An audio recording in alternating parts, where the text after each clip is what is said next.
Hello, welcome to Objection to the Forum. This is Justin Humphreys. This week we've got Gabe Chandler with us. Welcome, Gabe. Thanks for having me, man. I'm excited to have you on because I think you have an interesting story that a lot of people can learn from. And can you tell everybody a little bit about what you're currently doing? So I run two franchises with N2 Publishing called The Real Producers, and basically we create community for the top professionals in the real estate market. So how do you get into it? Well, first of all, before I want to back up for a second. So what exactly is your role with those two publications? So I currently own them and now I have a staff and stuff, but I built them from nothing to what they are now. Great. Well, how do you go from kind of going to college and high school to decide you want to get into owning a publication? So it's not that simple. It kind of just was organic. It was really organic. Through college, I sold Cutco knives residentially and did that for about 3 years. And then Cutco had a program where you can sell their product to realtors, and they give it to their clients as closing gifts, and it's branded. And I did that for a couple of years. And then through that, I started building relationships with realtors here in the local market actually, I did it from Charleston all the way up to New Bern, but I had a lot of connections here in Wilmington. And that was a business I ran with my twin brother, and that grew into something where we ran a fulfillment center for other sales reps that did what we did around the country. And I was reaching out to some of the sales reps just to, farm and build relationships and try to get some more of our product in their hands. And two of them, woman in DC and the guy who runs it in St. Louis, both in the same day said, "Gabe, you need to do Real Producers, man. The market in Wilmington is open. These things are locking down. They're not going to be available in about a year and a half. So you need to hop in on that." And I was like, all right, let me check it out. I want to back up a little bit. So you say you're working with Cutco when you're in college. And I believe you did, in your background in business? Yeah, I got a scholarship. I wrestled in college, and I graduated with a business degree and a minor in marketing. So is there any particular type of wrestling, or is it just freestyle? Was that what it was? I did all three styles: freestyle, Greco, and folk style. Started when I was 9 years old, about 55 pounds, and did it all the way until I was 22. See, I had no clue that you could be involved in wrestling at 9 years old. I remember first I really heard of it was when you get to the high school level. Mm-hmm. Yeah, it's they actually have like toddlers that wrestle. Like you can go see kids wrestling in tournaments in diapers. It's crazy. You ever thought about trying your hand at MMA? I did, man. Actually, before I went to college, I was thinking that might be a good route. The UFC was really kind of just taking off and becoming more mainstream at that time. I was kind of a brute wrestler, and I was really good at it, and I figured it would be an easy transition. But then I thought, do I really want to do this for 15 more years at this level and beat my body up? And I decided that I'm gonna just go to college and try to make money with it. So when you said you were thinking about it, was it just thoughts, or did you give it a go with somebody to see how it would go? Or I trained at a gym a couple of times, and I just didn't want to get my face bashed in. Yeah. Like you can be phenomenal in that sport, you're still gonna get beat up. So as a wrestler, would your go-to have been kind of a submission guy, or would you have been more of a ground and pound? I probably would have been a lot of ground and pound. Yeah. Yeah, just like Khabib. I probably would have been a wrestler kind of like that kind of style. Just take him down and Gotcha. Punish him. And so, when you're in college, so you must have been very busy in college. If you're wrestling, you're taking care of your studies, and then you're working with Cutco. Mm-hmm. Is Cutco? Were you more in sales, or what were you doing there? Yeah, it's just a sales role. So during college, I was doing it on the residential level, where I'd call Mrs. Jones and see if I can come over to do a presentation. I'd do a presentation, demonstrate the product, and they would either buy it or not, or So you're just you're looking straight to the end user as far as would you like this knife for your family or your home?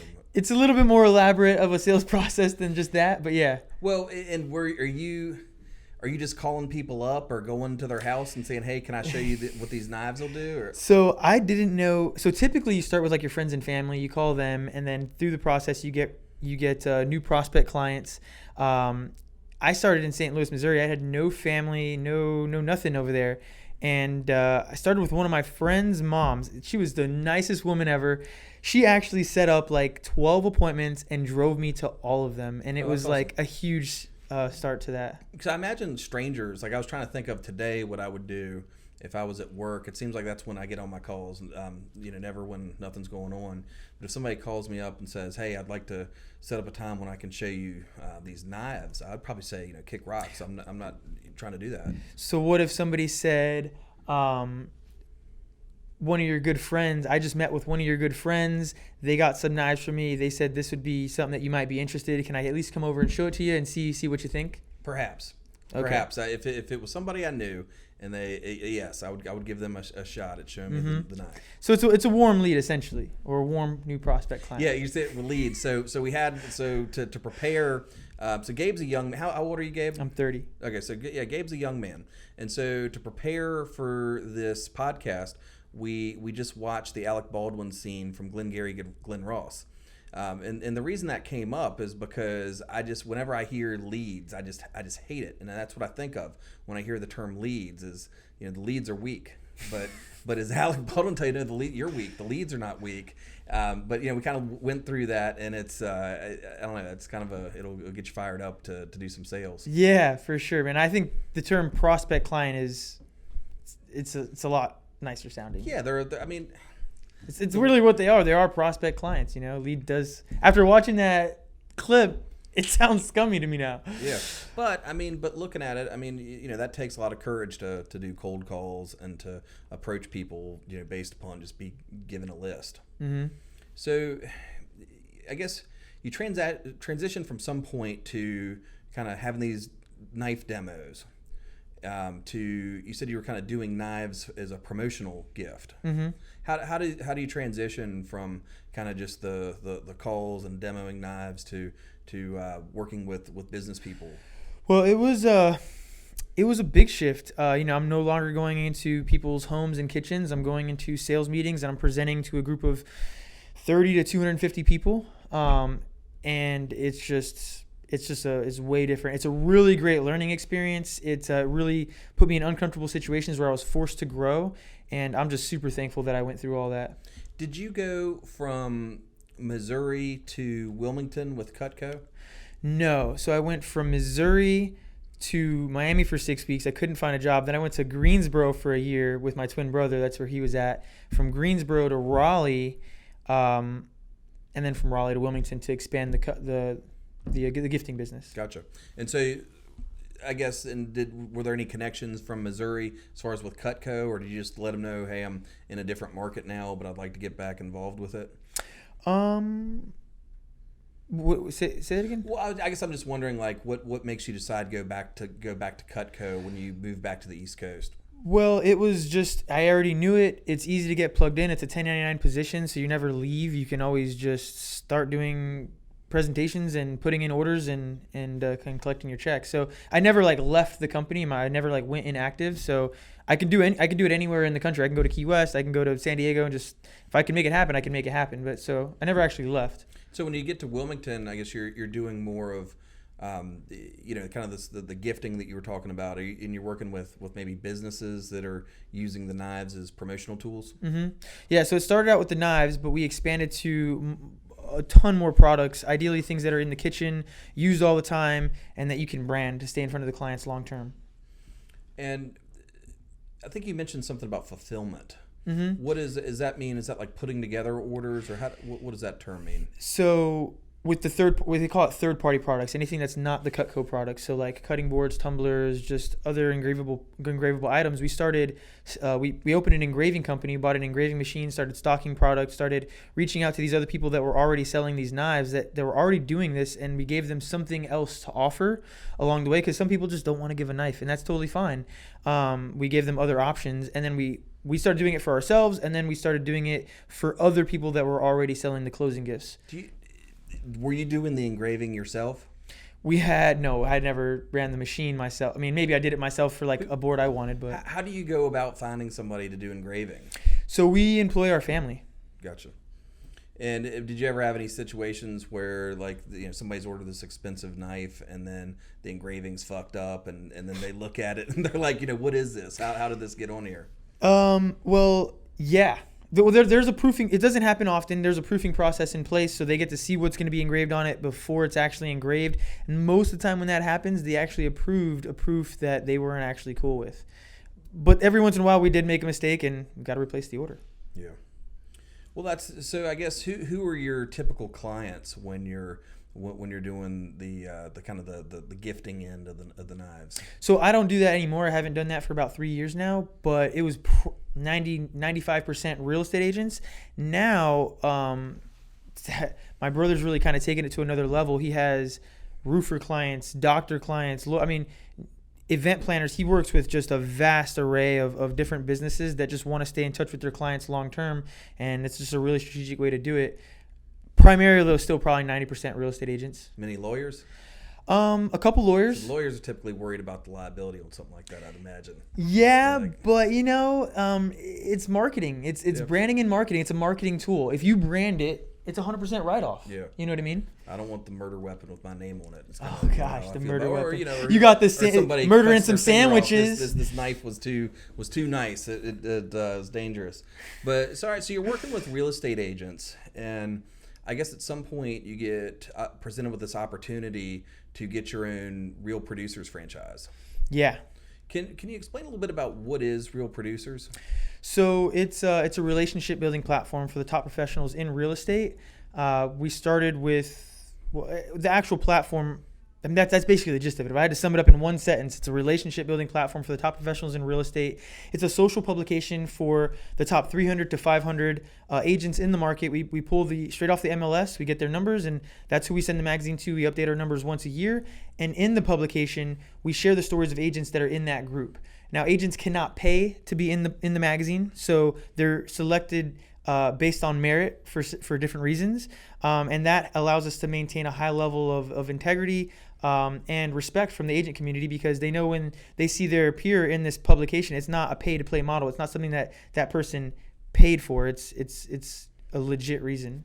So when I guess you said for this market, it's the top 300 agents, or who is who you call the real producers. Mm-hmm. And essentially the publication part of the magazine is devoted to discussing and promoting the real estate agents.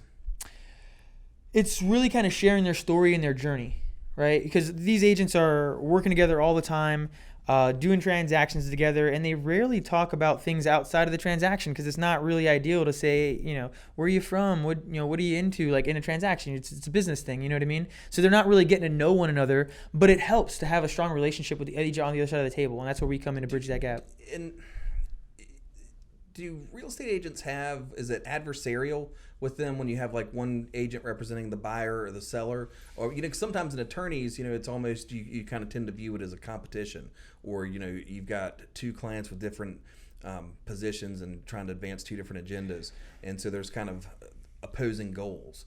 But with real estate, it's more of, we're trying to get this property closed and get our commission. Mm-hmm. So is it more of a friendly type situation, or is it a zero sum game where the agent's like, I'm gonna get over on that agent so my client wins the transaction? Well, for the most part, especially the top producers, they understand that if they're gonna do this long term, they gotta make friends. They gotta have a good name in the industry. They want to be that agent when somebody sees their sign. Everybody wants to work with them. They want their client to buy that house because they know it's gonna be a smooth deal. And this other side of the coin, there's a handful of agents in this market, and probably every market, that people don't want to work with. Yeah. Well, because they make things difficult. The top agents, they believe that, hey, our goal is the same. Like, your client wants this house, my client wants to sell their house. Let's work together to make sure that this works for both of them. Because at the end of the day, the goal of this client is to buy the house. This client wants to sell it. And so when you're coming button heads, and if it's like a me against you type of scenario, it's just going to be a long, drawn-out process, and nobody really wants that. So when you can get along with one another, it just makes what's already a very stressful job just a little bit more enjoyable and easy to do. Now, you mentioned this 300 number.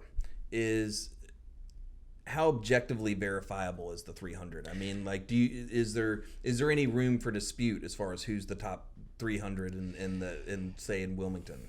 Potentially. So we pull numbers right off the MLS. So if anything is new construction or didn't hit the MLS, we're not I'm not going to see it. So there could be an agent that might be number 250 on our list, but they're actually 150 if you count their off-market business.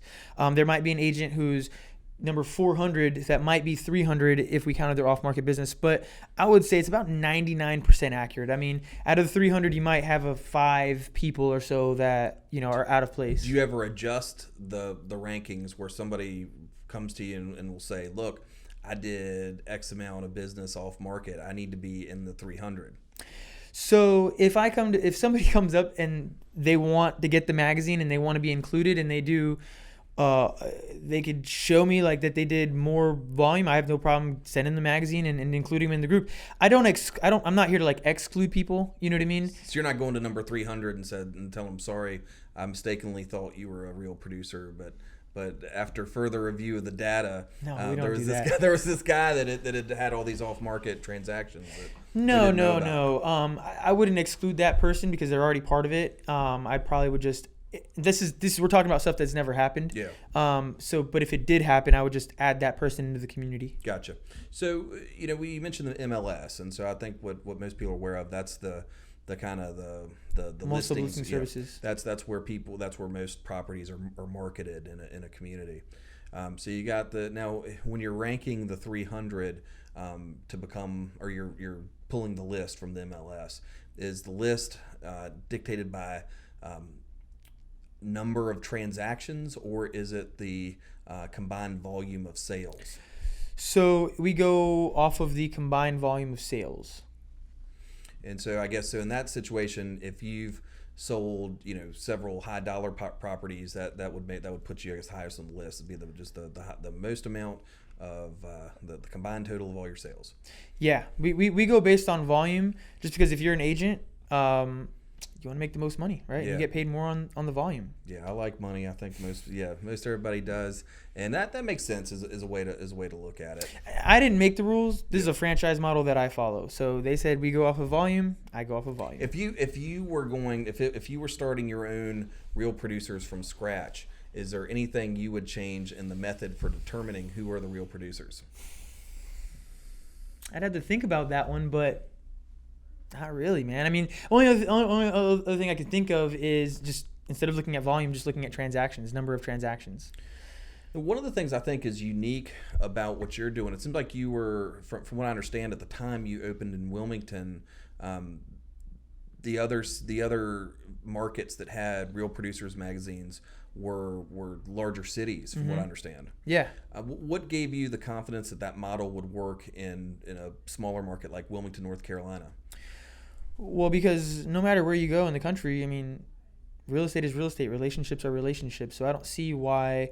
Honestly, I didn't see it as. I didn't really think of it as a cripple. I didn't think of it as like I'm less capable of doing this because I'm in a smaller territory. If anything, I thought it was a perk because being in a smaller market, more people. It's a smaller pool of realtors, so they kind of know of each other more than you would get in a city with 10, 20, 30,000 realtors. You know what I mean? Did you ever have the concern of I can only do so many stories about the same realtors over and over again? Not really. I mean, I guess with the cover stories, because we only put top 25 agents on the cover, I did have to expand it to top 50 agents because we basically featured all the top 25 agents now that we're over 2 years in print. But we just with the cover, I mean, we stick into kind of the top 25. Really, at this point, anybody who's doing over 20 million in a single year would be considered a prospect. How much cover prospect fluctuation do you see in who's in the top 10, top 25? Is it consistently similar people, or do you see some people have better years and it kind of goes back and forth? It's very consistently top 25. That 15 to 25, they might shift from being that 15 to 25, they might shift to doing, being that 40 to 50, but there's not a whole lot of movement as far as those numbers go. Now they'll switch in that top 25. So somebody who was 10 might be 6 this year. Somebody who was, 4 might be 8 this year. You know what I mean? But that group is very much the same almost every year. Yeah. Now you've gone, your second franchise, I believe, is Brunswick County now. Mm-hmm. And so that's kind of a similar situation. I guess some people would say a smaller market than Wilmington, but it's really a very large county. Land-wise, I believe it's the largest in North Carolina. Yeah. Has that market been receptive to your idea? Yeah, it's going really well. I've interviewed 110 agents in that market, and I get really good feedback from all the agents that are featured. People are being featured, and other agents are reaching out, complimenting them, congratulating them. Before, I only launched that publication because agents in that market were wondering when it was going to come out for them, and they saw Cape Fear Real Producers, and they're like, "What is this? Like, why don't we get this? Like, is there ever going to be one for Brunswick County?" And once I got the current one staffed and kind of rolling, I did it again for Brunswick County. One of the reasons I wanted to have you on is I think it's interesting what you do in that you're helping market for professionals. And a lot of times, people, lawyers especially, but many professionals aren't very good at marketing. They don't like it. They just want to stick to, you want to believe that I'll just do a great job and about the word of mouth will spread and everybody will know about me. So I think it's kind of, you're marketing to people that I think are kind of reluctant, I would guess. Not as much as you'd think. I mean, a couple of factors have to be in alignment for them to work with us. One, they have to be recommended by a top realtor. So I don't do any cold calling. The realtors themselves say, "Gabe, they do a fantastic job. They would be a great recommendation to other agents. You should call them and try to get them in the magazine." So I do my best to do that. If they're looking to, that's one, they have to be recommended. Two, they have to be looking to grow, and they have to be willing to take on the business that they're going to get from being a part of the platform. The last thing I want to do is get a partner that I recommend and they don't want to service up that client because they're too busy. What level of consulting and kind of advice do you give with people that say, all right, I want to include you in our marketing budget, but I don't really know what I want to say? Say that again? So people want to do it, but they don't know what they want to put in the ad? Exactly. Well, I'll be honest, man. The ad is really for top of mind awareness. These people are really, really busy, and I tell my clients, like, you're probably not going to get a whole lot of calls on the ad. You're going to get connections at our events. I'm going to do email connections where it seems fit, and you'll get some calls on the ad. You're going to get a lot more calls on the preferred partners list where your business information is going to be listed in the category that you belong to. But the ad is more for top of mind awareness. It's for people just to kind of see you on a regular basis, and there's not a more efficient or effective way to get seen by the top 300 realtors every single month in and month out. It doesn't exist right now. Well, I think that's an end of it, is kind of trying to create a community or a referral network. Because that's one of the things I think can be difficult to be a part of. And you'll see a lot of marketing functions where people run around and exchange cards, and those can be all right. But I think a lot of people, myself included, kind of feel uncomfortable in those settings. So it's nice when you know some of the people already and you have somebody that can help introduce you and that sort of thing, because it can be kind of intimidating and then a little bit boring when you're just sitting around just swapping cards. And so I would say a huge thing with the events that we put on is they're industry specific. So there are business partners and they are realtors. We only do private venues. So like if a venue's not going to allow me to do only our group, we don't book that venue. And the realtors are really appreciative of the magazine. They're appreciative of the event. They're appreciative of the vendors who support it and make it possible. And I do my best job to let them know, hey, the reason that we have this is because people like Justin. You know what I mean? Yeah. And so when you approach them at the event, they're going to be much more receptive when you can introduce yourself as one of the partners, because they know that you're the one who makes all this happen or makes it all possible. What do you think from digital marketing, as far as what would you advise people to do to try to expand their presence online and try to kind of increase their awareness? So there is, that's a huge hat to jump into. Like, there's so many different avenues that you can go with online. Let me get a little bit more specific. So I think most people that are making marketing decisions, I would guess if you just polled people, do you think online marketing is important? Yeah, you'd probably get 99% or 90% would say yes. But there's so many, so that's kind of why my question wasn't very good, because there's so many ways you can go in online marketing. So you've got, and there's a lot of kind of rip-offs or snake oil or however you want to put it. Like, I feel like I get, especially LinkedIn, I'm so tired of it. Every day I get a cold call or a cold email. It's always not a call, but sometimes they're calls from LinkedIn people, but with some SEO thing.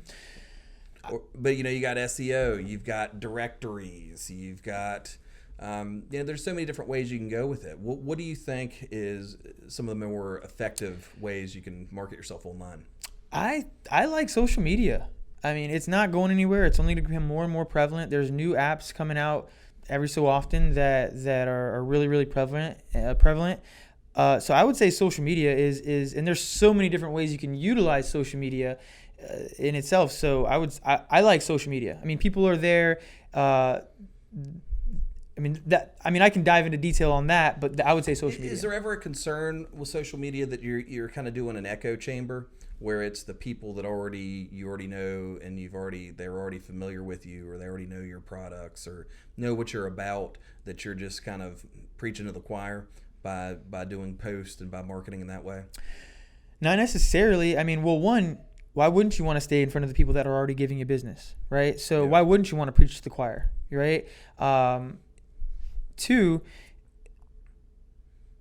so how do I want to say this? You can get new clients. You can get new prospect clients. Let's say we make a video and then I boost it out and I want this group of people to see it. I can get really detailed and specific with whose feeds I want that to pop up in. And so there's so many ways to get new clients and new eyes on you through social media, and it's relatively inexpensive. Understood. I mean, social media is really about consistency, right? And you brought up a good point about people that are already familiar with you. And I guess what I meant is just sometimes, it can be the same message and it can be repetitive. But, from what I understand about marketing, a lot of times you're more likely to get business from people that have already worked with you, as long as they were somewhat pleased with how you did. Mm-hmm. Yeah, that's a very true statement. I would say when it comes to social media, it's all about people want to work with people that are doing it, people that are succeeding at a high level. So, for example, if you're a realtor and you wonder, man, how am I, I don't believe in social media. I don't think it's prevalent.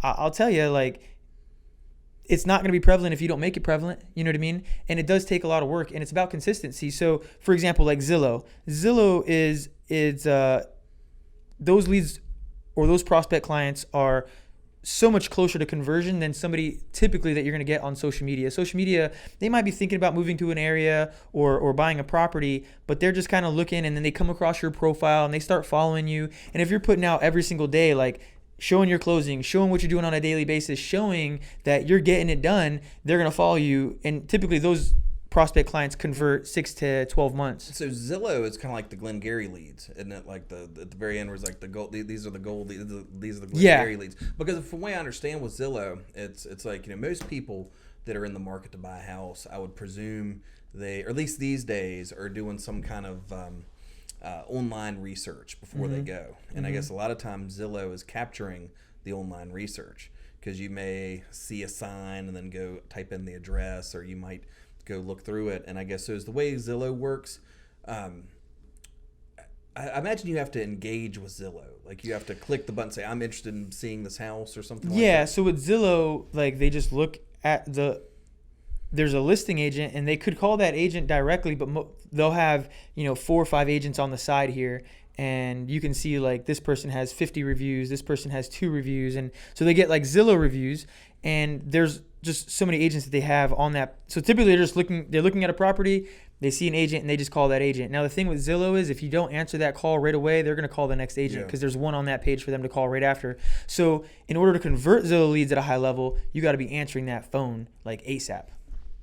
And so with those, I thought it was, it's just a matter of the, I guess the realtor's ads are on the listing or on the advertisement page for Zillow. And so those are the kind of leads, and it's just people. So it's not like Zillow is directly selling, hey, this person clicked that he wants to see this property.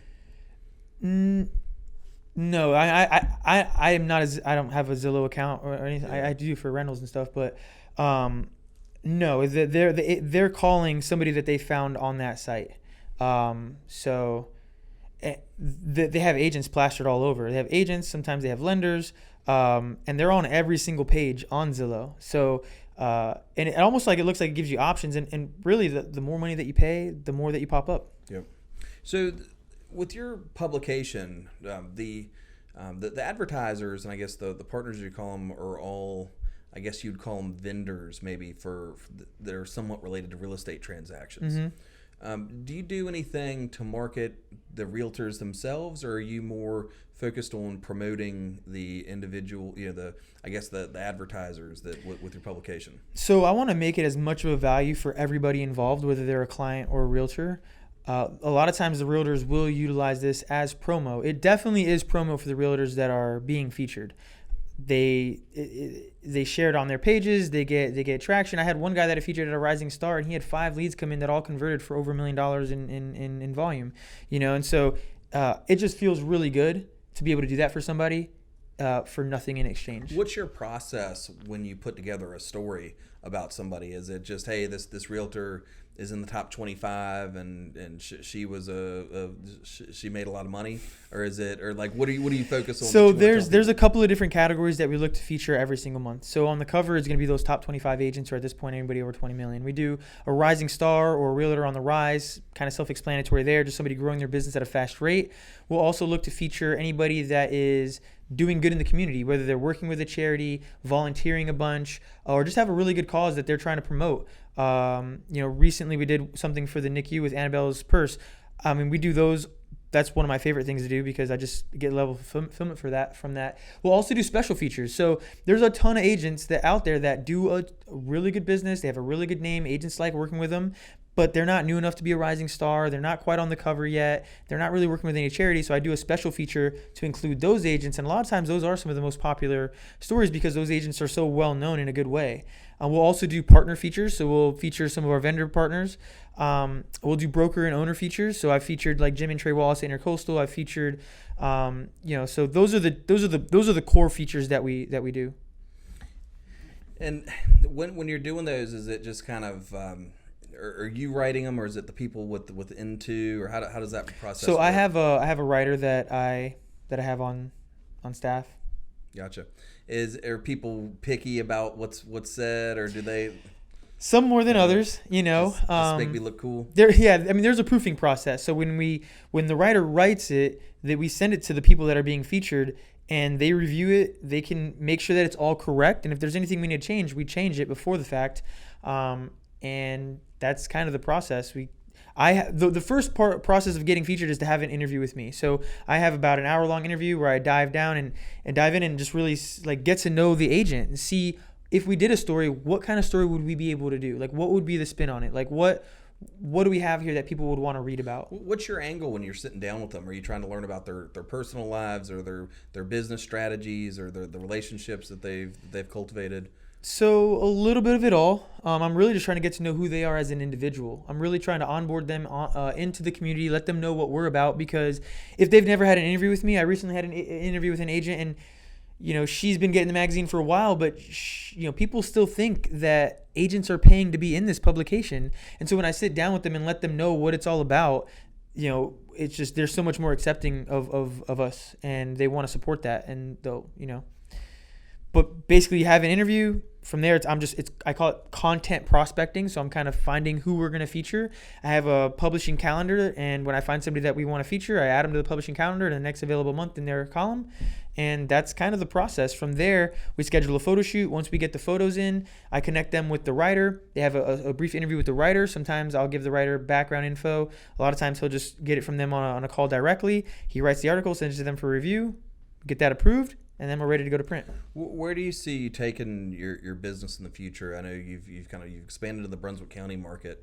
Are you planning towards opening new markets in North Carolina, South Carolina, this area? Or are you planning on kind of just expanding what you're doing with the community? Right now, I would say I'm still in the process of expanding Brunswick Real Producers. It just launched in February of this year, so I'm still in the building phases. I've thought about opening a market in Jacksonville, or opening a publication in Jacksonville. I thought about Myrtle Beach. Myrtle Beach actually is launching this month. They just deadlined, and I helped coach them to get that going. So I just became a national coach with N2, where I basically coach other people that do what I do to help them maximize the value that they're giving to their platform, increase their profitability, and just overall run a better Real Producers platform. Understood. Well, Gabe, I appreciate you coming on. Could you tell everybody where to reach you if they want to contact you? Follow us on CF or Cape Fear _RP on Instagram. You can follow Brunswick Real Producers on Instagram. Instagram is probably my most active social platform. My personal Instagram is gabes.life. You can email me at gabe.chandler@realproducersmag.com. You on Parler? I don't know. No, I'm not on All Parler. right. Well, I'll see you. Thanks for coming on. Thanks, Justin. Appreciate it, man.